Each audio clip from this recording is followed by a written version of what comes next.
1972 அமெரிக்க வரலாற்றிலேயே மிக சிக்கலான சுரங்க திருட்டு நடந்தது. லகுனா நிகுவலில் உள்ள யுனைடெட் கலிபோர்னியா வங்கி அமில் டின்சியோ தலைமையிலான திருடர்கள் குழு மாத கணக்காக ஒரு திட்டம் தீட்டியது.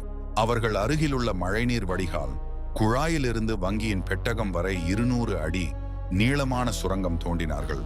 வார இறுதி நாட்களில் மட்டும் வேலை செய்தார்கள். கண்டுபிடிக்கப்படாமல் இருக்க டன் கணக்கில் மண்ணை வெளியே எடுத்தார்கள்.